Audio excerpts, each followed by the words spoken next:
Hello dear students, myself Navneet Bhandari और मैं welcome करता हूं आपका अपने यूट्यूब चैनल पर। तो बच्चों, आज से हम प्लस टू का डे वन से लेक्चर वाइज शुरुआत करने जा रहे हैं। तो जो भी बच्चे प्लस टू में बिल्कुल अभी नए नए आए हैं, जिन्होंने अभी जस्ट अपने प्लस वन के एग्जाम्स फिनिश करे हैं, तो वो इस लेक्चर के थ्रू अपना सिलेबस कवर कर सकते हैं। मेरी पूरी कोशिश रहेगी कि मैं पूरे चैप्टर को लेक्चर्स में ब्रेक कर कर आपको बेस्ट पॉसिबल कंटेंट दे सकूं, जिस पर मैं भी बहुत काम कर रहा हूं। और डेफिनेटली अगर आप इस कंटेंट को पढ़ोगे तो आपको खुद भी फील होगा कि इसमें वाकई में कुछ अलग चीज है। और शॉर्ट शॉर्ट क्वेश्चन भी आपको इस लेक्चर में से देखने को मिलेंगे जब भी आप बोर्ड एग्जाम दोगे। तो ज्यादा देरी ना करते हुए हम शुरू करते हैं बच्चों आज का चैप्टर।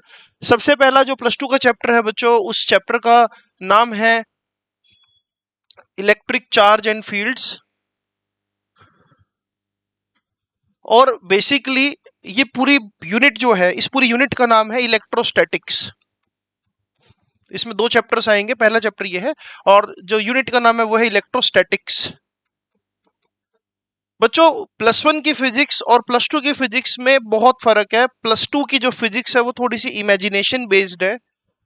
चीजें डायरेक्ट आपको देखने को नहीं मिलेगी। अब जो 11वीं में हम पढ़ते थे, हम चीजों को विजुलाइज कर सकते थे, चाहे वो 1D मोशन हो, चाहे 2D मोशन हो, ऑब्जेक्ट्स का, बड़े बड़े ऑब्जेक्ट्स का, चाहे वो मैकेनिक्स हो, पुली ब्लॉक, वर्टिकल सर्कल, तो वो चीजें विजुलाइज करना आसान था। प्लस टू की फिजिक्स थोड़ी सी इमेजिनेशन बेस्ड है और आपको थोड़ा डेप्थ में पढ़ना पड़ेगा।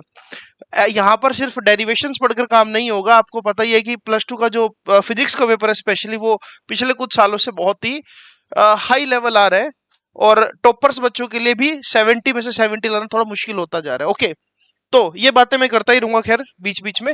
अभी हम चैप्टर को शुरू करते हैं। चैप्टर का नाम है इलेक्ट्रोस्टैटिक्स, यूनिट का नाम है इलेक्ट्रोस्टैटिक्स।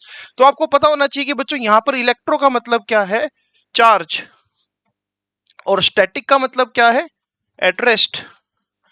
तो अगर मैं ब्रेक डाउन करूं इस डेफिनेशन को, सो हम ये लिख सकते हैं, it is branch of physics, it is branch of physics in which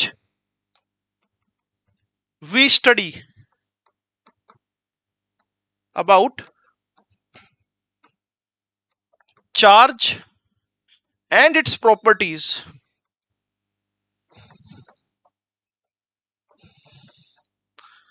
when it is at rest. Okay, यहाँ स्टैटिक वर्ड का मतलब क्या होता है, बेसिकली रेस्ट। जैसे कि हमने 11वीं क्लास में पढ़ा था ना, हाइड्रोस्टैटिक्स और हाइड्रोडायनामिक्स। आपने लिक्विड फ्लूइड्स को पढ़ा, जब वो रेस्ट पर है उसकी कुछ प्रॉपर्टीज, जैसे कि surface tension, capillary action, cohesion, adhesion, pressure. और फिर आपने डायनामिक्स पढ़ा, Bernoulli theorem, equation of continuity, E flux, ये सब कुछ। इसी तरह से ये वो ब्रांच है फिजिक्स की जहां पर मैं चार्ज को पढ़ूंगा, बट वो रेस्ट पर होगा। ओके, कंडीशन बिल्कुल सिंपल है कि चार्ज रेस्ट पर होना चाहिए। तो यहां से बड़ा ही फंडामेंटल सा क्वेश्चन क्रिएट होता है कि चार्ज का मतलब होता ही क्या है, what is charge. If I ask you what is charge, तो कई बार बच्चा इस वर्ड को डिफाइन करना मतलब बहुत कंफ्यूज हो जाता है। बच्चा बोलता है charge is flow of current, गलत जवाब। बेस्ट पॉसिबल आंसर जो मतलब मुझे मिलते हैं जब मैं बच्चों से पूछता हूँ, चार्ज का मतलब क्या है सर, चार्ज का मतलब नेगेटिव और पॉजिटिव। अरे ये तो टाइप्स हुआ चार्ज का। चार्ज का मतलब क्या सर, चार्ज का मतलब इलेक्ट्रॉन प्रोटॉन, ये तो पार्टिकल्स हुए जो चार्ज कैरी करते हैं। चार्ज का एक्चुअल मीनिंग क्या है बच्चों, समझो। हम पहले ना थोड़ा सा ब्रीफ में पढ़ते हैं इसको, कि सपोज हमारे पास एक एलिमेंट है सोडियम। ओके, अब सोडियम की अगर हम बेसिक कॉन्फ़िगरेशन की बात करें, 281 इसका 11 एटॉमिक नंबर होता है, तो it will like to lose one of its electron, जो कि वैलेंस इलेक्ट्रॉन जिसको बोलते हैं हम, जिसकी वजह से इस पर चार्ज आ जाएगा Na+। अब आप इस Na+ के पास K+, Li+, Ca+, Ca2+, O2 negative, O2 negative, Cl negative, right, कुछ स्पीसीज रखो, तो आप ये नोटिस करोगे कि आपने ये कंपाउंड सुना होगा NaO2 या Na2O, सॉरी। ये आपने कंपाउंड सुना होगा NaCl, कभी आपने ये नहीं सुना होगा Na, कभी आपने ये नहीं सुना होगा NaLi, कभी आपने ये नहीं सुना होगा NaCa। एक्चुअल में जैसे ही सोडियम के ऊपर इलेक्ट्रॉन के लूज होने की वजह से पॉजिटिव चार्ज आया, तो it become attractive for negative species and it become repulsive for positive species. Charge आते ही इसका बिहेवियर थोड़ा सा बदल गया कि सराउंडिंग के लिए, ये कुछ चीजों के लिए तो अट्रैक्टिव हो जाएगा और कुछ चीजों के लिए क्या हो जाएगा, रिपल्सिव हो जाएगा। अगर डेली लाइफ में कॉमन एग्जांपल की बात करूं, अगर आप किसी भी स्केल को रब करते हो, जनरली हम छोटे होते क्या करते थे, बालों से स्केल को रब करते थे और फिर देखते थे कि पेपर के पीसेस अट्रैक्ट हो जाते हैं। या फिर कोई भी, अब होली आने वाली है तो कोई भी बैलून लो, उसको रब करो किसी क्लॉथ के साथ, और जैसे ही आप रब करोगे, आप किसी दीवार पर जब पेस्ट करने की कोशिश करोगे तो दीवार पे चिपक जाएगा। ओके, तो लाइफ में कुछ ऐसे एग्जांपल देखने को मिल सकते हैं जहां पर आप इस चीज को समझ पाओगे कि बॉडी पर चार्ज आ गया। अब रब करने से चार्ज आता है, राइट। सपोज करो रब किया मैंने स्केल को, और स्केल पर क्या आ गया, पॉजिटिव चार्ज आ गया, राइट। इसने कुछ इलेक्ट्रॉन्स खो दिए, तो ये क्या करेगा बेसिकली, ये पेपर के पीसीस को अट्रैक्ट करना स्टार्ट कर देगा। ओके, तो यहां से ना मुझे ये समझ आ रहा है कि चार्ज ना कोई ऐसी प्रॉपर्टी है किसी भी एलिमेंट की जिसकी वजह से वो एलिमेंट आसपास के लिए या तो अट्रैक्टिव हो रहा है या फिर रिपल्सिव हो रहा है। ओके, तो यहीं से अगर मैं डेफिनेशन को निकालूं व्हाट इज चार्ज, तो आप ऐसा बोल सकते हो कि ये एक फंडामेंटल प्रॉपर्टी है। I am writing here it is fundamental property of any element due to which it can exert force of attraction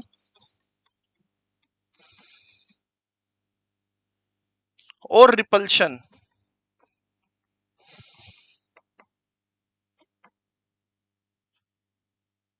to its surrounding elements, ऐसा लिख देते हैं। ठीक है, फाइन।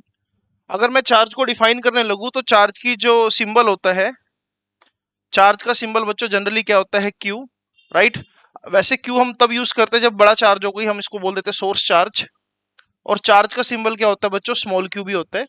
स्मॉल क्यू जनरली हम यूज करते हैं पॉइंट चार्ज के लिए, राइट। तो ये भी आपको मैंने बता दी कि capital Q refers to big charge and small Q refers to point charge. Okay, तो ये था चार्ज।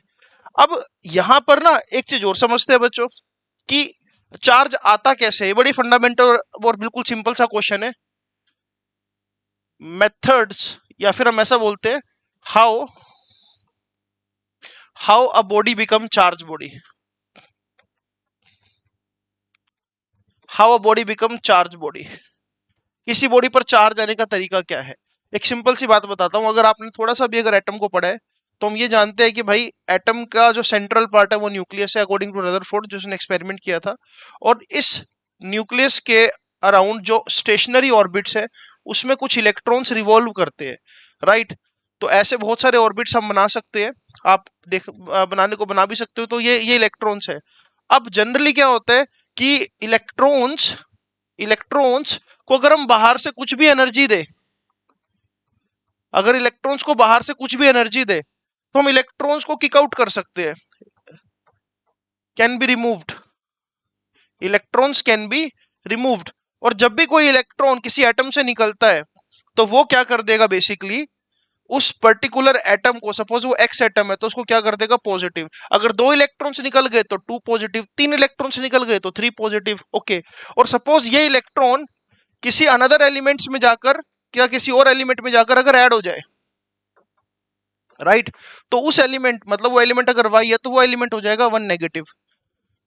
अब यहां पर ना देखो, इलेक्ट्रॉन को निकालना आसान क्यों है, अगर आपने थोड़ा सा भी केमिस्ट्री को ढंग से पढ़ा है तो फर्स्ट ऑर्बिट में अगर इलेक्ट्रॉन है तो उसकी एनर्जी होती है तकरीबन -13.6 इलेक्ट्रॉन वोल्ट, अगर एटम आइसोलेटेड है। ओके, सेकंड ऑर्बिट में इलेक्ट्रॉन की एनर्जी कितनी होती है, -3.4 इलेक्ट्रॉन वोल्ट। मतलब कि इलेक्ट्रॉन को निकालना ज्यादा आसान है एज कंपेरिजन टू कि मैं प्रोटॉन को निकाल दूं। अगर मैंने प्रोटॉन को निकाल दिया बच्चों, बड़ा ही इंटरेस्टिंग सवाल है कि ऐसा क्यों नहीं हो जाता सर कि मैं इलेक्ट्रॉन की जगह प्रोटॉन को निकाल दूं।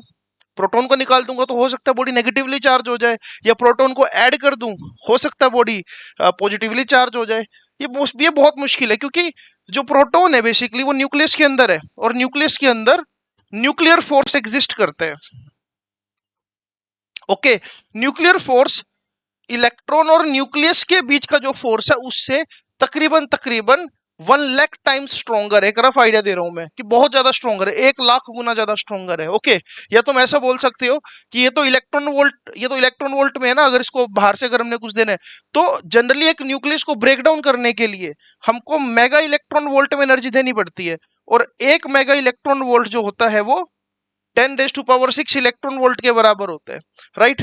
तो और न्यूक्लियस को ब्रेक डाउन करने के लिए बहुत ज्यादा एनर्जी तो चाहिए ही चाहिए, लेकिन एक और प्रॉब्लम है ना, अगर आप मान लो प्रोटॉन निकाल देते हो बच्चों, है प्रोटॉन अगर आप निकाल देते हो, तो सोडियम का जो एटॉमिक नंबर होता है वो 11 होता है, ओके। और एटॉमिक नंबर का मतलब what is meaning of atomic number? Atomic number का मतलब होता है कि कितने number of protons exact present है एक न्यूक्लियस के अंदर। लेकिन अगर आपने इसमें से एक प्रोटॉन ही निकाल दिया, या अगर आप सोच रहे हो कि इसमें से प्रोटॉन निकाल दे, तो अगर प्रोटॉन ही निकाल दिया आपने, फिर तो 10 एटॉमिक नंबर हो गया, फिर ये सोडियम थोड़ी रहेगा, इसका तो एटॉमिक नंबर ही चेंज हो गया, इससे तो ये कोई और एलिमेंट बन गया। ऐसे तो मैं 80 एटॉमिक नंबर वाले एलिमेंट में से हमेशा एक प्रोटॉन निकाल कर उसको गोल्ड में कन्वर्ट कर दूं, क्योंकि गोल्ड का एटॉमिक नंबर तो 79 होता है, राइट। तो ये पॉसिबल नहीं है, आप ये मान के चलो। इसलिए जब भी हम ये बोलेंगे कि बॉडी को चार्ज बॉडी बनाना है, तो we will be only talking about electrons को निकाल दिया, इलेक्ट्रॉन्स को ऐड कर दिया। बड़ा ही फंडामेंटल सा तरीका है। आई होप आपको ये डेप्थ वाली बात बहुत समझ आई होगी, ओके। तो मैं लिख सकता हूं यहां पर अब simply, how a body can be charge body by adding और रिमूविंग इलेक्ट्रॉन। आप इसको नोट्स में ऐड कर सकते हो। तो कितने तरह का चार्ज एग्जिस्ट करता है बच्चों? There exist two types of charge.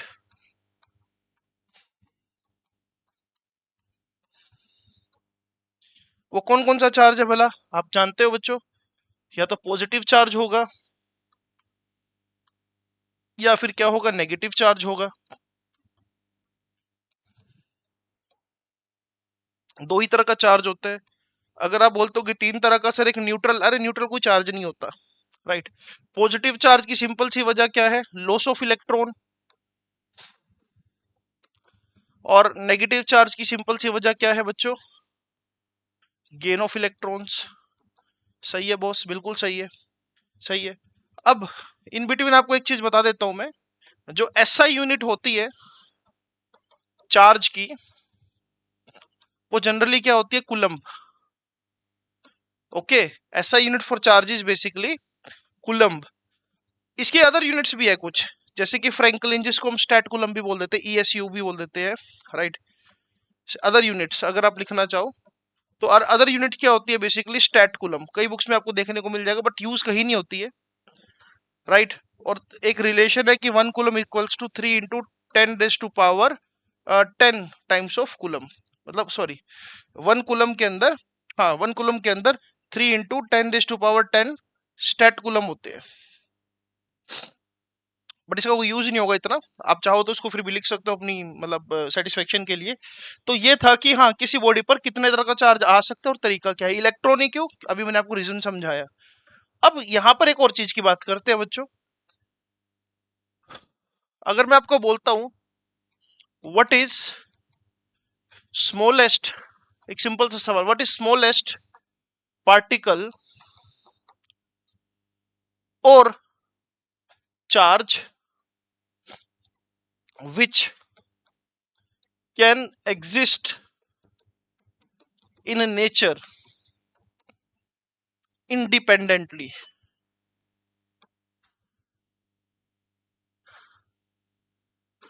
Independently आप चाहो तो इसको लिख लो, स्पेलिंग वगैरह इग्नोर करो। इस दुनिया का सबसे छोटा चार्ज क्या है जो एग्जिस्ट कर सकता है? तो अगर हम बात करते हैं एटम की, डोल्टन के अकॉर्डिंग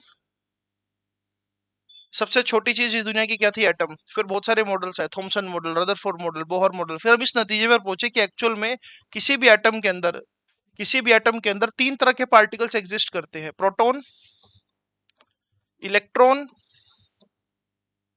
और न्यूट्रॉन। न्यूट्रॉन सबसे लेट डिस्कवर हुआ था 1932 में, जेम्स चैडविक ने इसको डिस्कवर किया था, राइट। अगर मैं बात करता हूं इन तीनों के मास की, जनरली जो प्रोटॉन का मास होता है बच्चों, प्रोटॉन का मास जनरली कितना होता है, 1.6 इंटू 10⁻⁻27, ओके। इलेक्ट्रॉन का मास कितना होता है, 9.1 इंटू 10⁻⁻31। ये मैं केजी में बता रहा हूं बच्चों आपको। और न्यूट्रॉन का मास भी तकरीबन 1.6 इंटू 10⁻⁻27 केजी ही होता है। अगर मैं बोलता हूं कि भाई प्रोटॉन और न्यूट्रॉन, तो इनका मास अप्रोक्सीमेटली सेम है, लेकिन अगर आपको फिर भी जानना है कि कौन ज्यादा इनमें से मैसिव है, तो बिल्कुल जरा सा न्यूट्रॉन का मास ज्यादा होगा किससे, प्रोटॉन से, बिल्कुल जरा सा, बहुत ही फ्रैक्शन में, ओके। तो ये मैंने मास की बात करी। अगर मैं बात करता हूं दोनों के तीनों के चार्ज कंपैरिजन की, तो चार्ज प्रोटॉन पर चार्ज होता है +1.6 इंटू 10⁻⁻19 कूलम, राइट। इलेक्ट्रॉन पर चार्ज कितना होता है, -1.6 इंटू 10⁻⁻19 कूलम। न्यूट्रॉन पर कोई चार्ज नहीं होता, तो न्यूट्रॉन इज अनचार्ज पार्टिकल, जीरो। तो हम बोलते हैं ना कि एक एटम जो है वो न्यूट्रल होता है, इसका रीजन सिंपल है, जितना जितने नंबर ऑफ प्रोटॉन्स है उतने नंबर ऑफ इलेक्ट्रॉन्स है। जहां पर हम इलेक्ट्रॉन्स का नंबर तो वेरी कर सकते हैं, बट प्रोटॉन का नंबर वेरी नहीं कर सकते। अगर आपने प्रोटॉन का नंबर बदल दिया तो एलिमेंट की आइडेंटिटी बदल गई, ओके। तो इलेक्ट्रॉन और proton they carry same charge, they present in same number in any neutral atom, जिसकी वजह से कोई भी एटम जनरली न्यूट्रल होता है, उसको चार्ज बनाने के लिए हम बाहर से एनर्जी सप्लाई करते हैं, या तो इलेक्ट्रॉन को निकाल देते हैं या फिर इलेक्ट्रॉन को ऐड करवा देते हैं। तो ये कुछ है यहाँ पर। अब अगर मैं नोटिस करता हूं तो इलेक्ट्रॉन का मास देखो कितना है, बहुत कम। पावर क्या है, -31, -31। और प्रोटॉन की बात करें तो इसकी इसकी पावर कितनी है, -27। यानी कि अप्रोक्सीमेटली जो इलेक्ट्रॉन है वो हजारों गुना छोटा है किससे, प्रोटॉन से। अगर आपको एग्जैक्ट बात समझनी है तो आप ये समझ सकते हो अप्रोक्सीमेटली कि मास ऑफ प्रोटॉन जो है वो 1838 या 1837, कुछ ऐसा एक डाटा है, आप इसको प्लीज वेरीफाई कर लेना। कई बुक्स में 38 है, कई बुक्स में 37 है, बट हाँ एक रफ आइडिया दे रहा हूं मैं आपको, इतना ज्यादा होता है एक प्रोटॉन का मास एक इलेक्ट्रॉन के कंपैरेटिवली, ओके। तो इससे मुझे ये आइडेंटिटी पता लग गई कि हाँ, किसी भी एटम के अंदर जो 3 एटॉमिक पार्ट सब एटॉमिक पार्टिकल्स है उसमें सबसे छोटा इलेक्ट्रॉन है, ओके। तो इसका मतलब सबसे छोटा चार्ज, सबसे छोटा charge, smallest charge, smallest charge which can exist in nature, वो कितना हुआ, 1 E, मतलब चार्ज ऑन इलेक्ट्रॉन। और सबसे छोटा पार्टिकल क्या हुआ, एक इलेक्ट्रॉन ओनली, क्योंकि इलेक्ट्रॉन का मास भी सबसे कम है, राइट। तो इस दुनिया का सबसे छोटा चार्ज अगर मैं बात करूं तो वो क्या होगा, 1.6 into 10⁻⁻19 coulomb, right, plus minus. ये दुनिया का सबसे छोटा चार्ज है जो एग्जिस्ट कर सकता है। अब एक थ्योरी है, क्या थ्योरी है कि भाई जो प्रोटॉन है और जो न्यूट्रॉन है, राइट, अगर मैं इनके स्ट्रक्चर की बात करूं तो प्रोटॉन मिलकर बना है बेसिकली 2 अप क्वार्क और एक डाउन क्वार्क से, राइट। एक अप क्वार्क पर जो चार्ज होता है, क्वार्क का मतलब हो गया ये प्रोटॉन को बनाने वाले पार्टिकल्स। प्रोटॉन किससे, अगर प्रोटॉन के अंदर भी जाओगे तो आपको क्वार्क्स देखने को मिलेंगे, ऐसी थ्योरी है। तो अप क्वार्क पे चार्ज कितना होता है, +2/3E, राइट। 2 अप क्वार्क है तो यानी कि +2/3E, +2/3E। और डाउन क्वार्क पे चार्ज कितना होता है, -1/3E, राइट। तो यानी कि -1/3E। अगर मैं सोल्व करता हूं तो यह आएगा 4/3E, -1/3E। फर्दर सोल्व करूं इसको अगर मैं, तो कितना आएगा, 3/3E, यानी कि 1E। इस तरह से किसी प्रोटॉन पर बच्चों जो चार्ज होता है वो 1E, मतलब एक इलेक्ट्रॉन के चार्ज के बराबर होता है। बट क्वार्क्स जो है आप देख पा रहे हो कि ये इंडिपेंडेंटली एग्जिस्ट नहीं कर सकते। आप ये नहीं बोल सकते कि एक एटम ने एक क्वार्क को लूज कर दिया, राइट। क्वार्क तो प्रोटॉन को कॉन्स्टिट्यूट कर रहे हैं, और क्वार्क के बीच में जो ये लिंकेज है, इस लिंकेज को बच्चों बोलते हैं ग्लूऑन्स। इस लिंकेज को बोलते हैं ग्लूऑन्स, जैसे कि ग्लू का काम कर रहे हैं ये दो क्वार्क्स को आपस में बाउंड कर रहे हैं। और अगर मैं इस लिंकेज की बात करूं, इसको ब्रेक करने अगर फर्दर, इसको ब्रेक करने के लिए आपको तकरीबन 1.3 मेगा इलेक्ट्रॉन वोल्ट एनर्जी चाहिए, राइट। तो it is impossible to break a proton, it is impossible, impossible तो नहीं बोल सकते, लेकिन बहुत एनर्जी लगेगी एक प्रोटॉन को न्यूक्लियस से बाहर निकालने में, ओके। सो ये था प्रोटॉन का स्ट्रक्चर। अगर न्यूट्रॉन की बात करें बच्चों, तो न्यूट्रॉन मिलकर बना है 2 डाउन क्वार्क और एक अप क्वार्क से, राइट। इस वजह से इस पर क्योंकि 2 डाउन क्वार्क है तो 2 into -1/3E plus 2/3E, right. इस पर जो चार्ज होगा वो कितना होगा, 0, इसलिए न्यूट्रल होता है, राइट। तो अगर आपके जहन में ये सवाल आ जाए कि सर यहाँ तो 2/3E चार्ज एग्जिस्ट करता है लेकिन इंडिपेंडेंटली तो नहीं एग्जिस्ट करता ना, इसको हम ट्रांसफर तो नहीं कर सकते ना। ट्रांसफर सिर्फ हम इतने अमाउंट ऑफ चार्ज को ही कर सकते हैं एक बार में, ओके। ये चार्ज इसलिए एग्जिस्ट नहीं हो सकता, ये तो बाउंडेड चार्ज है, इट इज नॉट फ्री। आपने कभी नहीं सुना होगा कि क्वार्क्स लूज हो गया, क्वार्क्स गेन हो गए, राइट। तो ये थोड़ी एक्स्ट्रा इन्फॉर्मेशन थी जो मैंने आपको बताने की कोशिश करी। तो अगर हमसे सवाल पूछ ले कि what is the tiniest charge which can exist in nature, तो उसका आंसर क्या होगा, 1 इलेक्ट्रॉन, ओके। एक बड़ा ही सिंपल सा सवाल बच्चों, एक बड़ा ही सिंपल सा सवाल, अगर मान लो मेरे पास कोई रैंडम बॉडी है ए, ओके, और मैं लिखता हूं suppose in two cases, in two cases, पहला केस क्या है, पहला केस क्या है कि ए बॉडी पॉजिटिवली चार्ज हो गई, ए बॉडी पॉजिटिवली चार्ज हो गई, ओके, और ये क्या बन गई, ए पॉजिटिव, ओके।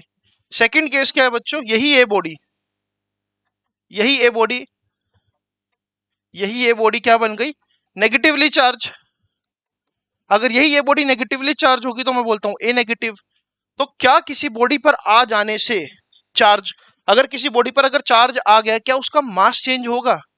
एक बिल्कुल फंडामेंटल सा सवाल है कि भाई ए बॉडी एक बार तो हो गई पॉजिटिव, सेम बॉडी एक बार क्या हो गई, नेगेटिव, तो क्या मास में फर्क पड़ा? या फिर अगर मैं आपसे पूछ लूं कि ए प्लस ए और माइनस ए में से किसका मास ज्यादा है किसका मास कम, तो क्या आंसर होगा? क्योंकि हम तो ये पढ़ते हैं मास के बारे में, मास तो कांस्टेंट रहता है, राइट? तो बच्चों इसका आंसर क्या होगा समझ लेते हैं हम।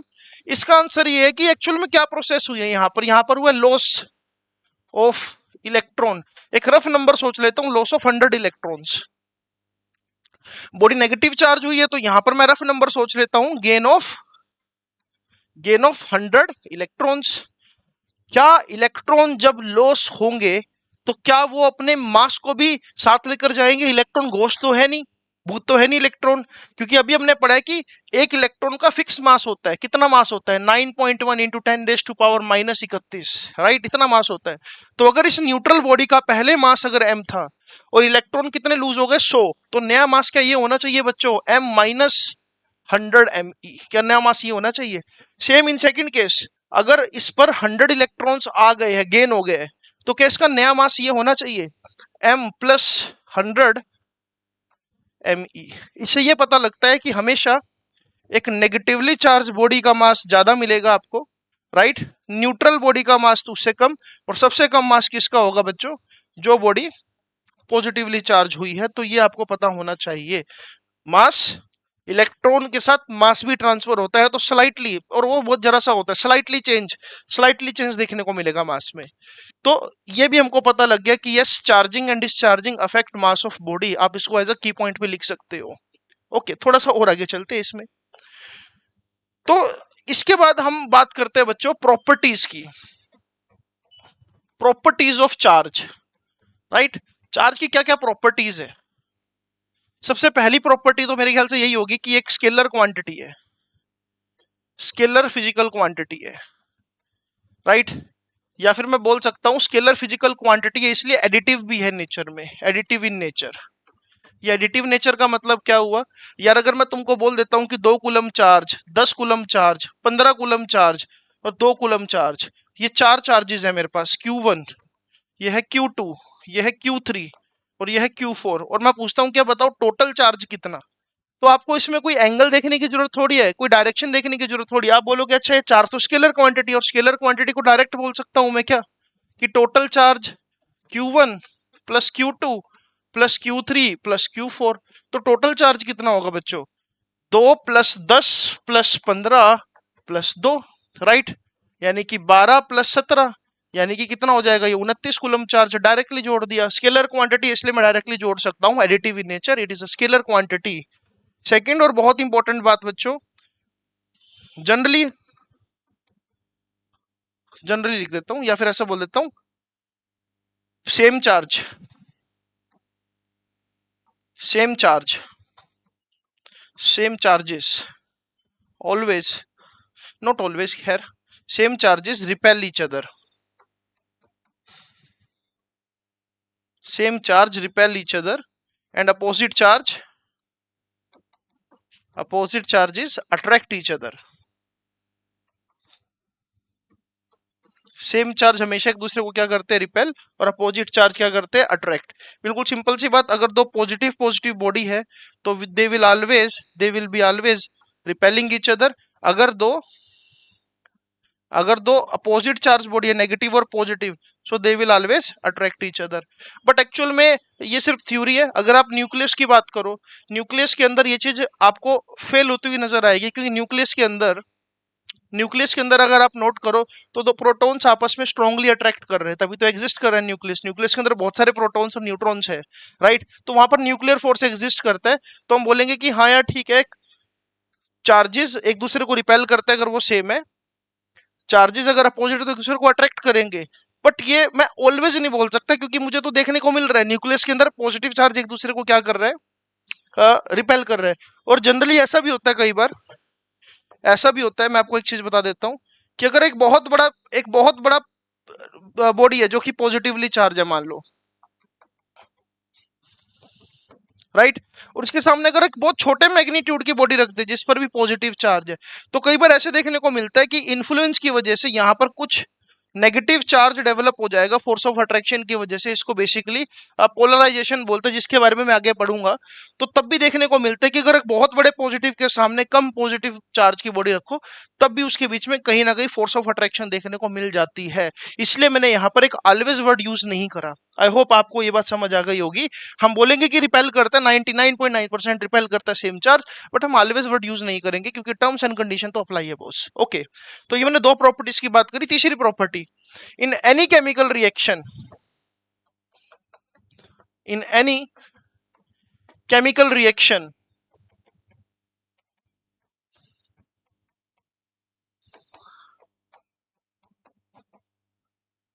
charge is always conserved। एक बात की पूरी गारंटी है, किसी भी केमिकल रिएक्शन में मास कंजर्व हो ना हो, चार्ज हमेशा कंजर्व होगा। क्योंकि आप हमेशा क्या करते हो, अगर A प्लस बी प्लस सी कुछ ऐसी रिएक्शन है, अगर मान लो AC प्लस बी देखने को मिल रहा है, कोई भी ऐसी रिएक्शन है व्हाटसोएवर, तो आप हमेशा देखते हो कि लेफ्ट साइड पर जितने नंबर ऑफ एटम्स हो राइट साइड में भी उतने हो। इसको बैलेंसिंग द रिएक्शन बोलते हैं, जो आप 10वीं क्लास से करते आ रहे हो। हम रिएक्शन को बैलेंस कर देंगे, मतलब सोडियम एटम्स दोनों तरफ बैलेंस कर दिए, हाइड्रोजन दोनों तरफ बैलेंस कर दिए, और नाइट्रोजन दोनों तरफ बैलेंस कर दिए, तो बेसिकली आपने नंबर ऑफ इलेक्ट्रॉन्स और प्रोटॉन्स बैलेंस कर दिए दोनों तरफ। तो हर रिएक्शन में चार्ज हमेशा कंजर्व होगा, बट मास कंजर्व हो ऐसा जरूरी नहीं है। क्योंकि एक्सोथर्मिक रिएक्शन में दो बॉडीज आपस में मिल तो रही है और एक प्रोडक्ट भी बना रही है, लेकिन उसके साथ huge amount of energy release कर रही है, तो वो मास डिफेक्ट की वजह से देखने को मिलता है। इसके बारे में कभी हम आगे बात करेंगे जब मॉडर्न फिजिक्स में आएंगे। बट हाँ, आप ये नहीं बोल सकते कि mass always conserved in any chemical reaction. Mass energy conserve होती है, वहां पर E equals to delta MC² बहुत बड़ा रोल प्ले करता है। तो अभी हम चार्ज की बात करेंगे फिलहाल, राइट। तो ये एक प्रॉपर्टी। उसके बाद जो चार्ज होता है बच्चों, चार्ज इज इनवेरिएंट। चार्ज क्या होता है बच्चों, इनवेरिएंट होता है। इनवेरिएंट का मतलब इट्स इट्स मैग्नीट्यूड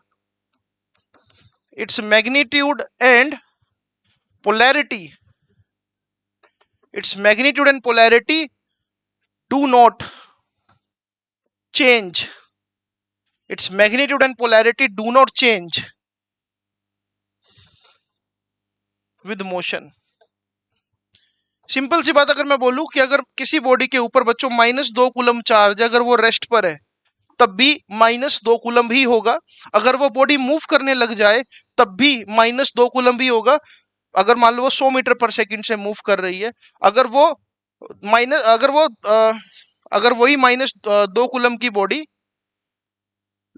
10⁵ मीटर पर सेकंड से मूव करने लग जाए, तब भी वो -2 कूलम ही होगा। Charge is invariant, charge does not very with the motion. ये बहुत इंपॉर्टेंट बात है, क्योंकि क्योंकि जो मास है, basically mass vary with the motion.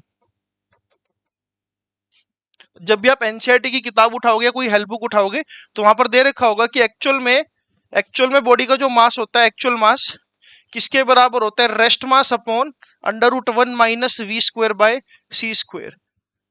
Theory of relativity, जिसको क्या बोलते हैं, जिसको आइंस्टाइन को नोबेल प्राइज मिला। दुनिया को लगता है कि आइंस्टाइन को इक्वल्स टू डेल्टा MC² सबसे फेमस इक्वेशन थी, बट एक्चुअल में ये थ्योरी ऑफ रिलेटिविटी भी उनमें से बहुत ही मतलब माइलस्टोन था, कि जब भी आप बहुत तेज भागोगे तो आपका मास थोड़ा सा इंक्रीज हो जाएगा। Mass increases with the motion, right. तो अगर तुम जानना चाहते हो तो आप ऐसा कर सकते हो कि मान लो आपकी बॉडी का जो रेस्ट मास है वो 10 kg है, ओके। तुम मान लो स्पीड ऑफ लाइट के आधे से मूव कर रहे हो, अब यहाँ पर v का वैल्यू c/2 डालकर देखो, आपको पता लग जाएगा कि आपका एक्चुअल मास 10 kg से ज्यादा मिलेगा आपको। और ये इक्वेशन प्रूवन है, ये वैलिड इक्वेशन है बच्चों, राइट।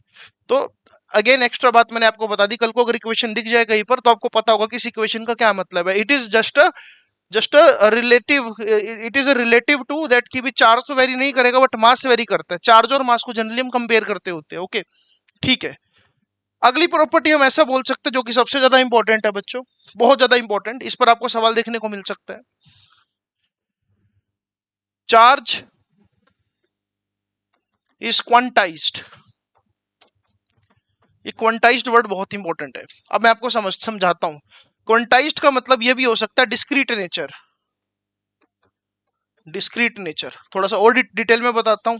मुझे ये बताओ कि अगर आपने किसी ए बॉडी से किसी बी बॉडी को बच्चों चार्ज ट्रांसफर करना है, मैं ऐसे यहाँ पर ऐसे एरो बना देता हूँ और लिख देता हूँ चार्ज, तो ऐसा थोड़ी होगा कि एक बॉडी ने दूसरी बॉडी को 50 कूलम चार्ज भेज दिया। मैं आपको एक सिंपल सी बात बताता हूँ, इसको बहुत ही इजी वे में समझते हैं। आज के टाइम में हम सभी के पास फोन पे, गूगल पे, ऐसे बहुत सारे प्लेटफॉर्म है जिस पर मैं एक अमाउंट को ट्रांसफर कर सकता हूँ। मुझे अगर मान लो 1 लाख भेजना है तो मैं विद वन क्लिक 1 लाख आपको भेज सकता हूँ। आज से 50-60 साल पीछे चलते हैं जब, और ये मान के चलते कि इस पूरे मतलब इंडिया में हमारे पास सिर्फ 1 रुपये का कॉइन है जो कि वैलिड है। सबसे बड़ी करेंसी 1 रुपये, सबसे छोटी करेंसी भी 1 रुपये, इसके अलावा कोई ऐसी करेंसी नहीं है। तो अगर मुझे आपको 1 लाख देना होगा तो क्या मैं आपको 1 लाख कॉइन्स दूंगा? 1 कॉइन, 2 कॉइन, 3 कॉइन, 4 कॉइन, और क्या मैं आपको फिजिकली दूंगा? राइट। तो यहां पर भी कुछ ऐसा है। अगर मैं बात करता हूं हमारे पास चार्ज की करेंसी क्या है, अभी हमने पढ़ा है कि चार्ज की करेंसी तो बस यही है 1 इलेक्ट्रॉन। इलेक्ट्रॉन को लूज और गेन कर सकते हैं। और 1 इलेक्ट्रॉन पर चार्ज कितना होता है बच्चों? 1.6 इंटू 10⁻⁻19 कूलम, जो कि नेगेटिव नेचर का है, राइट। तो अगर ए बी को चार्ज भेजना चाहता है तो यहां पर बेसिकली सिर्फ क्या ट्रांसफर कर सकते हैं हम? Electrons. 1 electron yes transfer, 2 electron, 3 electron, 4 electron, 10 electron, 15 electron, 16 electron, 100 electrons, 10 lakh electrons. लेकिन क्या मैं ऐसा बोल सकता हूं कि ए ने बी को, एक और केस, ए ने बी को 0.3 इलेक्ट्रॉन ट्रांसफर कर दिया, या ए ने बी को 2/6 इलेक्ट्रॉन ट्रांसफर कर दिया, या ए ने बी को 22/7 इलेक्ट्रॉन ट्रांसफर कर दिया? ये तो पॉसिबल ही नहीं है, क्योंकि 0.3 इलेक्ट्रॉन नाम की तो कोई चीज एग्जिस्ट नहीं करती। ये बिल्कुल वैसा नहीं हो गया कि अगर इस हमारे कंट्री में अगर सिर्फ ये बोलूं कि सिर्फ 1 रुपए का सिक्का वैलिड है, तो क्या किसी को मैं कभी 2.5 रुपए दे पाऊंगा? क्या कभी भी नहीं। मैं तो 2 रुपए दे सकता हूँ या 3 रुपए दे सकता हूँ। क्या मैं किसी को 2.7 रुपीज दे पाऊंगा? क्या नहीं दे सकता। मैं एक फिक्स अमाउंट ऑफ मनी ही दे पाऊंगा, यही यहाँ पर है। क्वांटाइज का मतलब है, क्वांटाइज का मतलब यही यहाँ पर डिस्क्रीट। यानी कि अगर मैं इसको थोड़ा सा और एलोबरेट करूं, आई होप आपने लिख लिया होगा इसको, अगर मैं इसको और एलोबरेट करता हूं तो मैं लिखूंगा transfer, transfer of charge, transfer of charge from one body to another is always take place in form of number of electrons. We can say that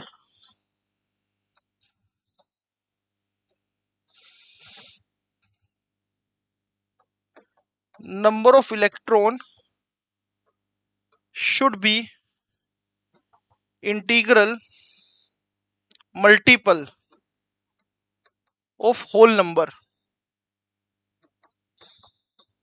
right।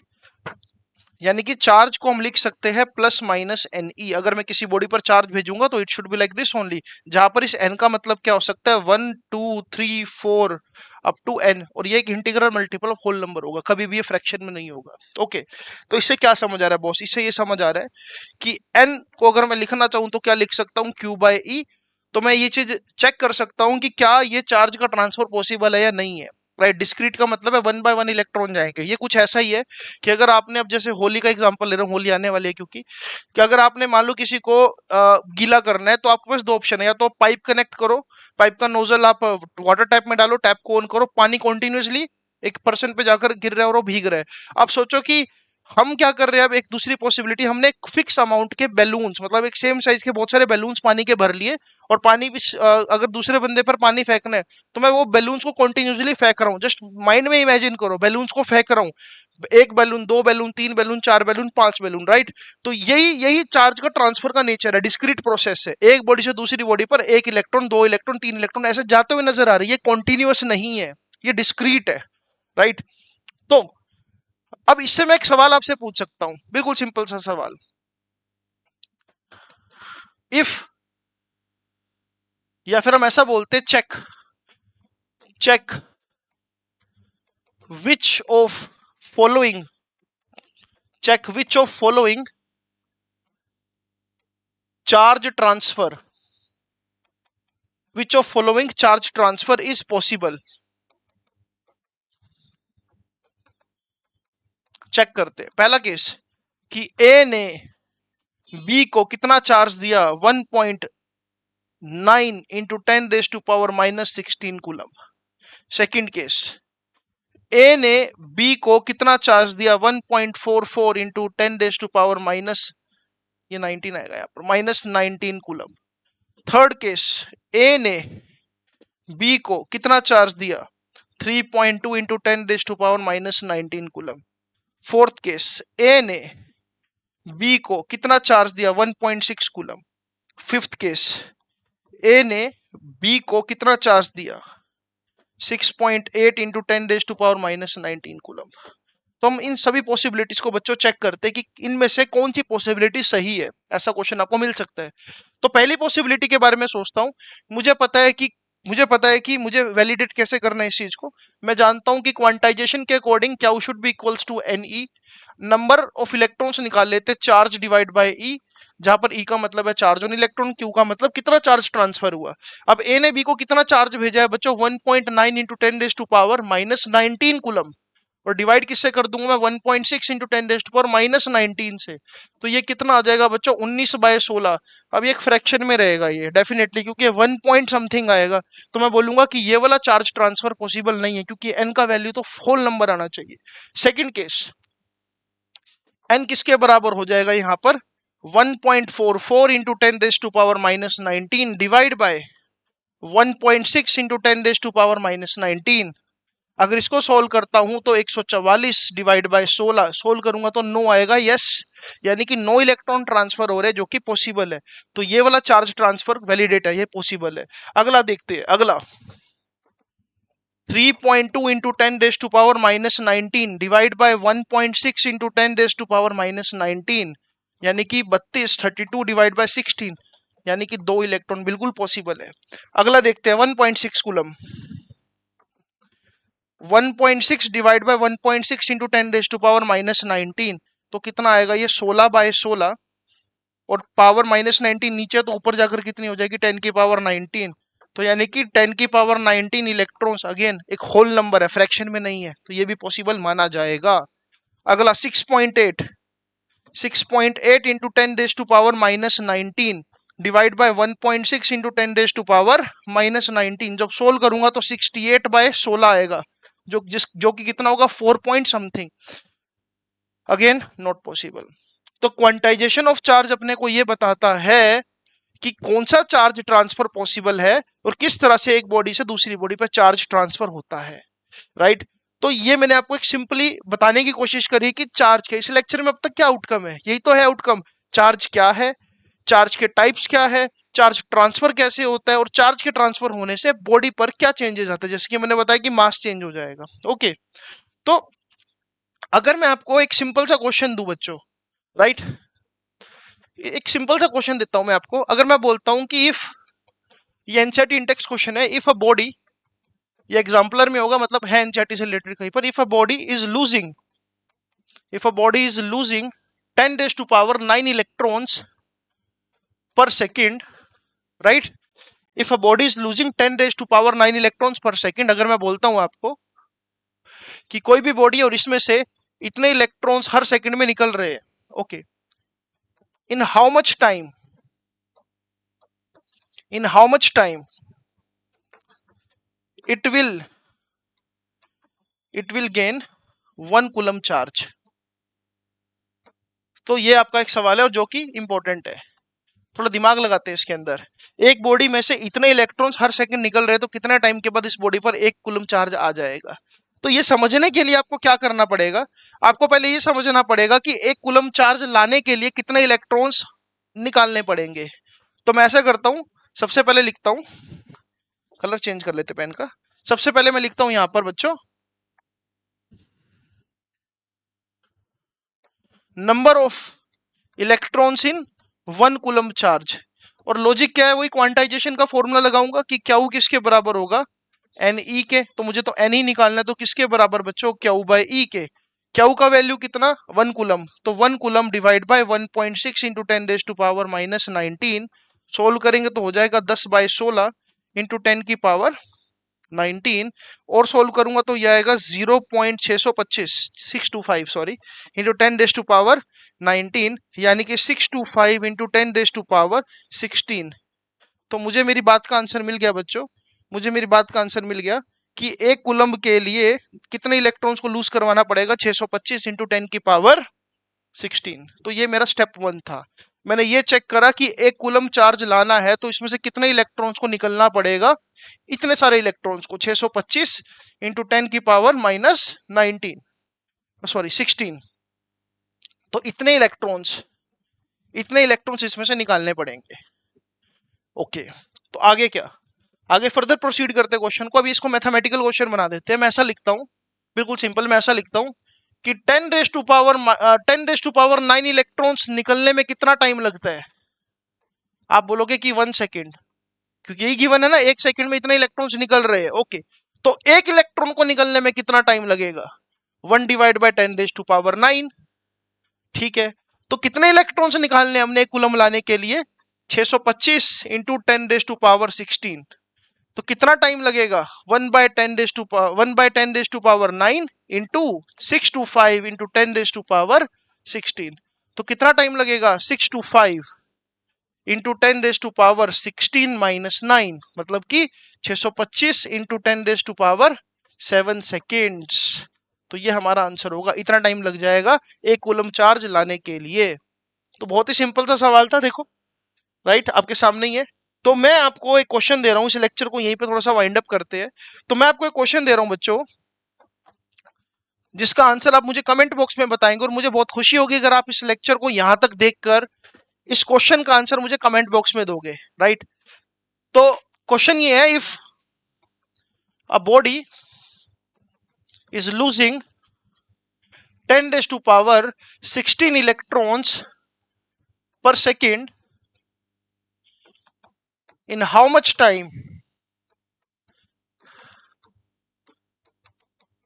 it will gain, in how much time it will gain 2 coulomb charge, in how much time it will gain 2 coulomb charge, right। तो ये आपका question है बच्चों, और इस question को please solve करना, और मुझे बहुत अच्छा लगेगा अगर आप इसका आंसर करोगे। तो इसी के साथ इस पहले लेक्चर को वाइंड अप करते हैं बच्चों। अब आप इस लायक हो गए हो कि आप चार्ज से रिलेटेड क्वेश्चंस कर सको। अगले लेक्चर में हम पढ़ेंगे कि चार्ज लाने के तरीके क्या क्या है, जिसमें मैं आपको कंडक्शन, इंडक्शन और फ्रिक्शन के बारे में पढ़ाऊंगा। और हम ये भी जानेंगे कि जो चार्ज है वो दूसरे चार्ज के साथ जब फोर्स ऑफ अट्रैक्शन या रिपल्शन दिखाता है तो उसको कैलकुलेट कैसे किया जाता है, राइट। तो मिलते हैं आपसे बड़ी जल्द अगले लेक्चर में। Thank you so much for watching this video. इस चैनल को आप प्लीज सब्सक्राइब भी करें और वीडियोस को शेयर करें, ताकि ये चैनल थोड़ा सा और बड़ा हो जाए और हम और अच्छा कंटेंट ला सके आपके लिए। Thank you so much for watching this.